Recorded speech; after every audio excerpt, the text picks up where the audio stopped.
नहमदहु व नसल्ली अला रसूलिहिल करीम अम्मा बाद फ़ौज़ु बिल्लाहि मिनश शैतानिर रजीम बिस्मिल्लाहिर्रहमानिर्रहीम रब्बि इश्रह ली सदरी व यस्सिर ली अमरी वहलुल उक़दतम मिन लिसानी यफ़क़हू क़ौली। सदक़ल्लाहुल अलीयुल अज़ीम। अज़ीज़ दोस्तों, बुज़ुर्गों और साथियों, नाज़रीन इकराम, आओ कुरान समझे का ये सिलसिला जारी व सारी है और अल्लाह से दुआ करते हैं कि ये इसी तरह जारी रहे ताकि हम इस कुरान को समझने की कोशिश करें, उसके तर्जुमे और उसके नुकात के साथ। दोस्तों, आज हम जिन आयतों का तर्जुमा पढ़ने वाले वो 249 से लेकर 253 तक, ये वही सिलसिले कलाम है जैसा कि हमने इसके पहले वाले एपिसोड में आपने देखा था कि जालूत, जिसमें ये ज़िक्र था कि तालूत का जो बादशाह को मुकर्रर किया गया है, फिर उसका लश्कर अभी आगे चलने वाला है। तो दोस्तों, हम शुरू करते हैं। बिस्मिल्लाहिर्रहमानिर्रहीम। फिर जब तालूत लश्कर लेकर चला तो उसने कहा, एक दरिया पर अल्लाह की तरफ से तुम्हारी आजमाइश होने वाली है। जो उसका पानी पिएगा वो मेरा साथी नहीं, मेरा साथी सिर्फ वो है जो उससे प्यास न बुझाए। हाँ, एक आध चुल्लू कोई पी ले तो पी ले, मगर एक गिरोह कलील के सिवा वो सब उस दरिया से सैराब हो गए। फिर जब तालूत और उसके साथी मुसलमान दरिया पार करके आगे बढ़े तो उन्होंने तालूत से कह दिया कि आज हम में जालूत और उसके लश्करों का मुकाबला करने की ताकत नहीं है। लेकिन जो लोग ये समझते थे कि उन्हें एक दिन अल्लाह से मिलना है, उन्होंने कहा, 12 ऐसा हुआ है कि एक कलील गिरोह अल्लाह के इज़्न से एक बड़े गिरोह पर गालिब आ गया है।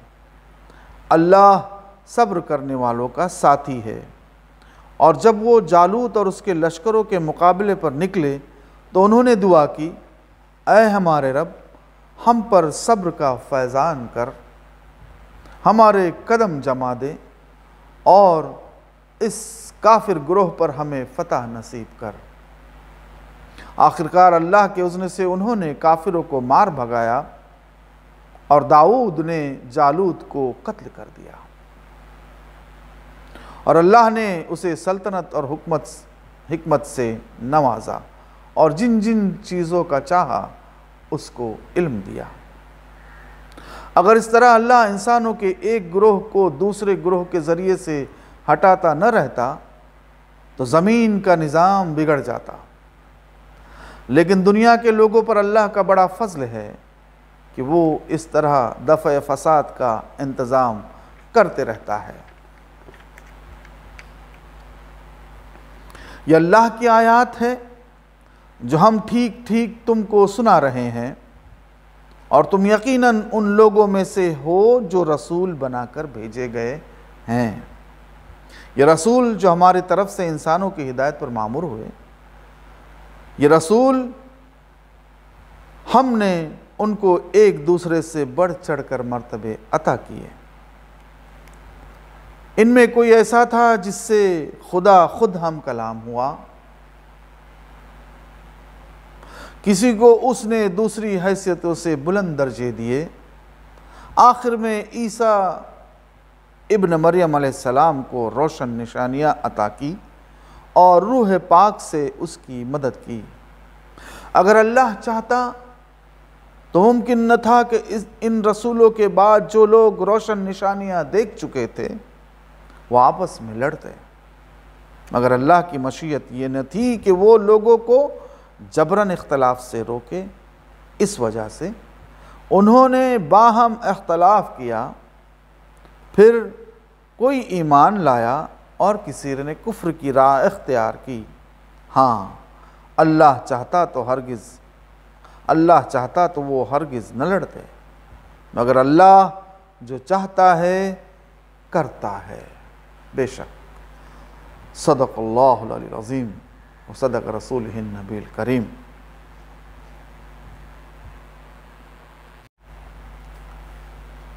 आइए दोस्तों, अब हम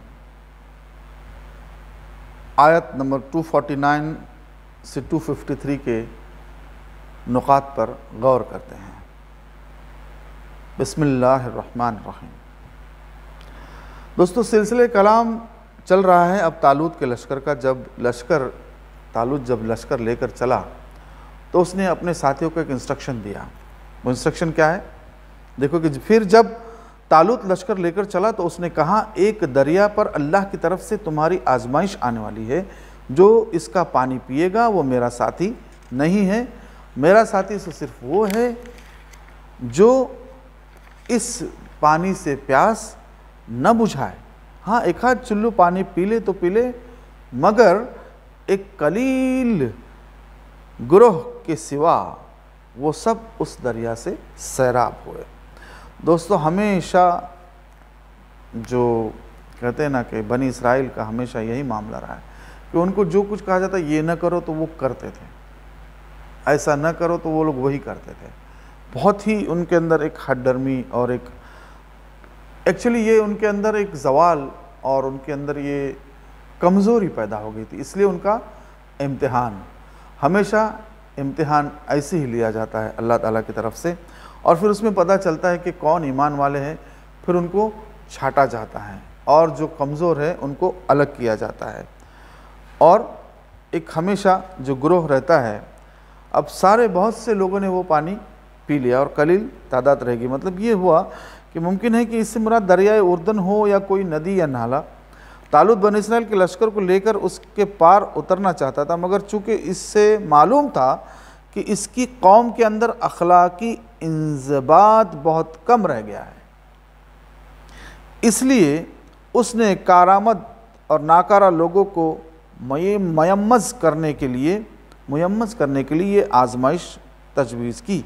जाहिर है कि जो लोग थोड़ी देर के लिए अपनी प्यास तक ज़ब्त न कर सके, उन पर क्या भरोसा किया जा सकता है कि उस दुश्मन के मुकाबले में पामर्दी दिखाएंगे जिससे पहले ही वो शिकस्त खा चुके हैं। दोस्तों, यही होता है। देखिए, एक बादशाह जो होता है वो अपने लोगों की आजमाइश किस तरह से करता है, अपने साथियों की, और उनको पता था कि ये बहुत कमज़ोर हो चुके हैं। इसी तरह से आजमाइशें होते रहती है और अभी सिर्फ एक कलील ग्रोह रह गया। अब आगे देखिए क्या करता है वो, ये जो ग्रोह है अब जब निकले तो फिर जब तालूत और उसके साथी मुसलमान दरिया पार करके आगे बढ़े तो उन्होंने तालूत से कह दिया कि आज हम में जालूत और उसके लश्करों का मुकाबला करने की ताकत नहीं है। ये देखिए दोस्तों, जब पानी उन्होंने पिया तो उसने कहा कि मेरे जो लोग इससे सैराब होंगे वो मेरे साथी नहीं हैं। तो अब ये कौन लोग होंगे? गालिबन ये कहने वाले वही लोग होंगे जिन्होंने दरिया पर पहले ही अपनी बेसब्री का मुजाहरा कर दिया था। ये वही लोग हैं दोस्तों। लेकिन उसमें एक गुरोह था लेकिन उनमें से जो लोग ये समझते थे कि अल्लाह से एक दिन मिलना है, उन्होंने कहा बारहा ऐसा हुआ है कि एक कलील ग्रोह ने अल्लाह के इज़्न से एक बड़े ग्रोह पर गालिब आया है। एक कलील ग्रोह अल्लाह के इज़्न से बड़े ग्रोह पर गालिब आया। अल्लाह सब्र करने वालों का साथी है। दोस्तों, हमेशा हुआ है। अगर हम देखेंगे सबसे बड़ा वाक़या जंग बदर का हमारे सामने अब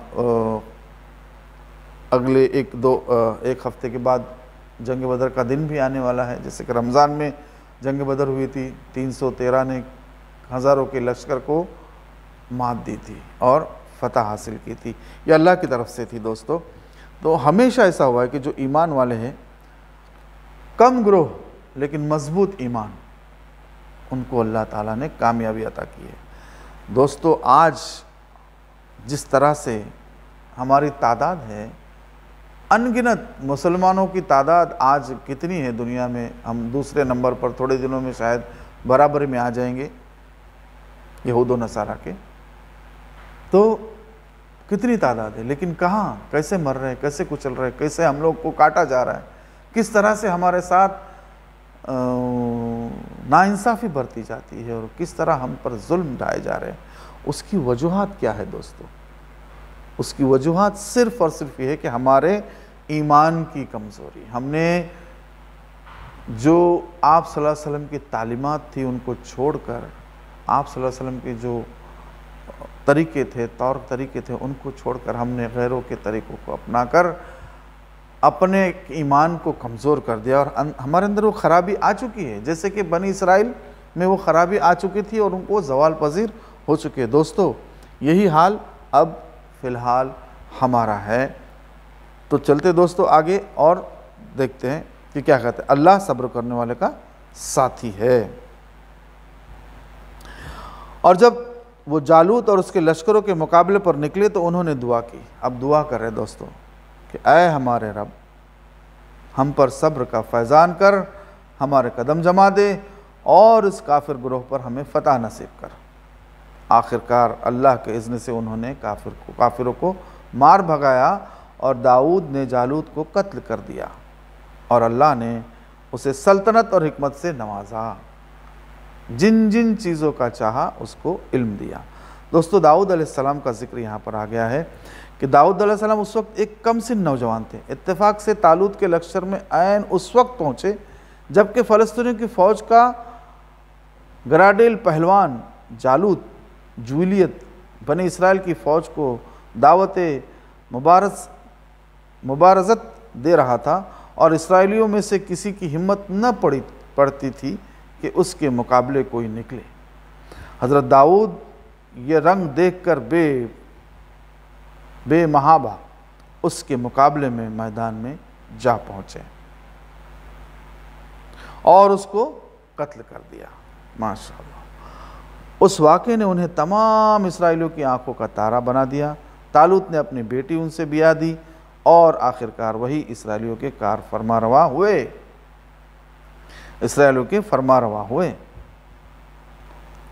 तो दोस्तों, ये यहाँ पर जिस तरह से जालूत का कत्ल दाऊद अलैहिस्सलाम ने किया और उनको अल्लाह ताला ने वो सारी पूरी जो कुदरत अल्लाह ताला ने उनको जो मदद की और जिस तरह से अल्लाह ताला ने उनको पूरी ये जो चाहा दाऊद अलैहिस्सलाम ने, वो अल्लाह ताला ने उनको अता किया।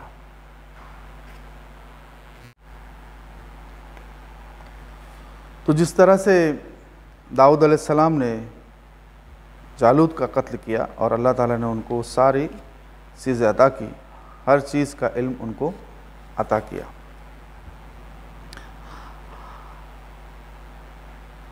तो अगर इस तरह अल्लाह इंसानों के एक ग्रोह को दूसरे ग्रोह के ज़रिए से इस तरह अल्लाह इंसानों के एक ग्रोह को दूसरे ग्रोह के ज़रिए से हटाता न रहता तो ज़मीन का निज़ाम बिगड़ जाता। दोस्तों, ये अल्लाह की मशीयत, अल्लाह की एक कुदरत है कि अल्लाह ताला हमेशा इस ज़मीन के निज़ाम को बरकरार रखता है और इसलिए वो एक ग्रोह से दूसरे ग्रोह को हटाते रहता है।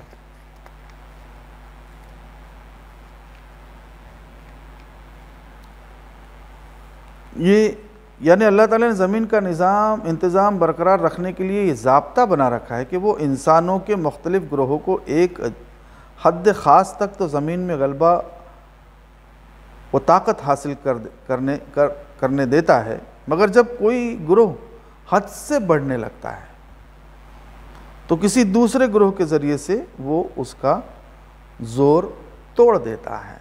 अगर कहीं ऐसा होता कि एक ही कौम और एक ही पार्टी का इख्तिदार ज़मीन में हमेशा कायम रखा जाता और उसके कहरमानी लाजवाल होती तो यकीनन मुल्क खुदा में फसाद अज़ीम बर्पा हो जाता। दोस्तों, ये दुनिया का निज़ाम, अल्लाह ताला का ये निज़ाम है। देखिए किस तरह से उसको अल्लाह ताला ने कैसे उसको रखा है, कायम दायम रखा है उसको, कि जब कोई ग्रोह को अल्लाह ताला ताकत दे देता है दोस्तों, तो वो जब हद से बढ़ जाते हैं, तो उस ग्रोह को अल्लाह ताला हटा देता है और दूसरे ग्रोह पर दूसरा गिरोह उस पर गालिब आता है जो ईमान वाला हो। और दोस्तों इसमें ये बात भी कही, अगर एक ही पार्टी की अगर हुकूमत रही कहीं पे तो वो किस तरह से फिर जुल्म ढाती है, और जब इक़्तिदार में आती है तो किस तरह से पूरी तरह से वो लोगों को कुचलती है। जैसा कि आप देख रहे हैं कि पूरा इख्तियार और अगर एक ही पार्टी इस तरह से आ जाए तो किस तरह बिगड़ जाते हैं मामलात, किस तरह से हालात बिगड़ जाते हैं, कैसे लोग अपने हाथों में सारी चीज़ें लेना चाहते हैं और लेते हैं। जो आज हम देख रहे हैं ये अल्लाह की आयत है दोस्तों, जो हम ठीक ठीक तुमको सुना रहे हैं। आगे का ये पॉइंट है और ये बहुत ही इम्पोर्टेंट पॉइंट है दोस्तों। इस पॉइंट में आगे अल्लाह ताला फरमाता है कि हम है और तुम यकीनन उन लोगों में से हो जो रसूल बनाकर भेजे गए हैं। आप सल्लल्लाहु अलैहि वसल्लम से यहाँ पे खिताब हो रहा है। दोस्तों हमेशा कुरान का एक तरीका रहा है कि वो हमेशा जब उसका खिताब होता है तो कभी मुसलमानों की तरफ होता है, कभी काफिरों की तरफ होता है, नबी सल्लल्लाहु अलैहि वसल्लम से डायरेक्ट उनसे खिताब होता है। ये सारा उतरा है आप सल्लल्लाहु अलैहि वसल्लम पर, लेकिन जो अल्लाह ताला का अंदाज़ बयां और जो खिताब करने का तरीका है वो खिताब आम और खिताब ख़ास जिसे कहा गया है। और ये चीज़ें चलते रहती हैं कुरान में, तो हमें ये बहुत समझ कर चलना पड़ेगा या हमें समझ कर इसको देखना पड़ेगा कि ये किस तरह से बात अब क्या चल रही है, बात अब किसकी हो रही है। तो यहाँ ये है कि ये रसूल और फिर इंटू ब्रैकेट है कि जो हमारी तरफ से इंसानों की हिदायत पर मामूर हुए थे, हमने उनको एक दूसरे से बढ़ चढ़कर मर्तबे अता किए। उनमें कोई ऐसा था जिससे खुदा खुद हम कलाम हुआ, किसी को उसने दूसरी हैसियतों से बुलंद दर्जे अता किए, और आखिर में ईसा इब्न मरियम को रोशन निशानियाँ अता की और रूह पाक से उसकी मदद की। अगर अल्लाह चाहता दोस्तों, ये जो दर्जे बुलंद, जैसे कि अल्लाह ताला ने ख़ुद कलाम किया, मतलब मूसा अलैहिस्सलाम का जिक्र हुआ, आप सल्लल्लाहु अलैहि वसल्लम के ऊपर ये डायरेक्ट कहा गया कि तुम रसूल बनाकर भेजे गए हो, और कुछ लोगों को अलग अलग निशानियाँ मोज़िज़े देकर अल्लाह ताला ने उनके दर्जे बुलंद किए हैं। तो ये अल्लाह के इख्तियार में है। अब एक पॉइंट आखिरी जो है दोस्तों इसमें ये था कि ये रसूलों के आने के बाद, उनके रहने के बावजूद, उनके तालीमात के बाद भी अगर अल्लाह चाहता तो मुमकिन न था कि इन रसूलों के बाद जो लोग रोशन निशानियाँ देख चुके थे वो आपस में लड़ते, मगर अल्लाह की मशीयत ये न थी कि वो लोगों को जबरन इख्तिलाफ से रोके। इस वजह से उन्होंने बाहम इख्तिलाफ किया, फिर कोई ईमान लाया और किसी ने कुफ्र की राह इख्तियार की। हाँ, अल्लाह चाहता तो वो हरगिज़ न लड़ते, मगर अल्लाह जो चाहता है वो करके रहता है। दोस्तों अल्लाह ताला की जो मशीयत जो होती है ये नहीं होती कि किसी को जबरन रोके। अल्लाह ताला ने हमें अक्ल दी है, हम अशरफुल मखलूक़ात है, जो ईमान लाए वो ईमान लाए, जो गैर ईमान लाए, जिन्होंने ईमान नहीं लाए, जिन्होंने कुफ्र किया वो कुफ्र किया, और उन कुफ्र में उसको आगे वो बढ़ते चले गए। ये अल्लाह ताला की तरफ से यह था कि जबरन अल्लाह ताला तुम्हें रोकेगा नहीं। हाँ, उसके इज़्न में सारी चीज़ें हैं, लेकिन अगर कोई शख्स गलत तरीके पर जाना चाहता है तो उसको वो इख्तियार दिया गया। दोस्तों यहाँ पर यह है कि मतलब ये है कि रसूलों के ज़रिए से इल्म हासिल हो जाने के बाद जो इख्तिलाफ लोगों के दरमियान रूनुमा हुए और इख्तिलाफ़ात से बढ़कर लड़ाइयों तक जो नौबतें पहुँची, तो उसकी वजह ये नहीं थी कि माज़अल्लाह खुदा बेबस था, नहीं, और उसके पास इन इख्तिलाफ़ात और लड़ाइयों को रोकने का ज़ोर न था, नहीं। अगर वो चाहता तो किसी की मजाल न थी कि अंबिया की दावत से सरताबी कर सकता था और कुफ्र बगावत की राह चल सकता और उसकी ज़मीन में फ़साद बर्पा कर सकता, मगर उसकी मशीयत ये थी ही नहीं कि इंसानों से इरादा इख्तियार की आज़ादी छीन ले, इरादा इख्तियार की आज़ादी छीन ले और उन्हें एक ख़ास रविश पर चलने के लिए मजबूर कर दे। उसने इम्तिहान की गरज से उन्हें ज़मीन पर पैदा किया था इसलिए उसने उनको एतक़ाद व अमल की राहों में इंतखाब की आज़ादी अता की है, और अम्बिया को लोगों पर कोतवाल बनाकर नहीं भेजा कि ज़बरदस्ती उन्हें ईमान व इताअत की तरफ खींच लाए, बल्कि इसलिए भेजा कि दलाइल और बय्यनात से लोगों को रास्ते की तरफ बुलाने की कोशिश करें। बस जिस कदर इख्तलाफात और लड़ाइयों के हंगामे हुए वो सब इस वजह से हुए कि अल्लाह ने लोगों को इरादे की जो आज़ादी अता की उससे काम लेकर लोगों ने ये मुख्तलिफ राहें इख्तियार कर ली, न इस वजह से कि अल्लाह उनको रास्ते पर चलाना चाहता था मगर माज़अल्लाह उससे कामयाबी ना हुई। ऐसा नहीं है दोस्तों। तो ये अल्लाह ने इंसानों को अख्तियार दिया है उनके इरादे की आज़ादी के लिए। इसलिए हमें दोस्तों ये कहना देखना चाहिए कि हम क्या कर रहे हैं, हम किस तरह से चल रहे हैं, हम उस रास्ते पर चल रहे हैं जो आप सल्लल्लाहु अलैहि वसल्लम ने हमको बताया, या हम कोई और रास्ते पर चल रहे हैं। हमें इसका एहतिसाब करना बहुत ज़रूरी है। तो दोस्तों अल्लाह ताला से दुआ करते हैं कि अल्लाह ताला हमें नेक और सालेह बनाए, हमारे सारे गुनाहों को माफ़ फरमाए, हमें इस कुरान को समझने और उसको समझाने के लिए हमें अल्लाह ताला वो इल्म अता करे, हमारी ज़बानों को साफ़ कर दे, हमारे दिलों को उसके नूर से मुनव्वर कर दे, और कुरान को समझने के लिए हमें वो अक्ल फ़हम अता फ़रमाए। आमीन। रब्बना आतिना फ़िद दुनिया हसनतन व फ़िल आखिरति हसनतन व क़िना अज़ाबन नार व क़िना अज़ाबल क़ब्र व क़िना अज़ाबल हश्र व क़िना अज़ाबद दैन महशरना यौमल क़ियामति मअल अबरार। इन्नल्लाह व मलाइकतहु युसल्लूना अलन नबी या अय्युहल्लज़ीना आमनू सल्लु अलैहि व सल्लिमू तस्लीमा। अल्लाहुम्मा सल्लि अला सय्यिदिना मुहम्मद व अला सय्यिदिना मुहम्मद व बारिक वसल्लिम। सुब्हान रब्बिका रब्बिल इज़्ज़ति अम्मा यसिफून व सलामुन अलल मुरसलीन वल्हम्दुलिल्लाहि रब्बिल आलमीन।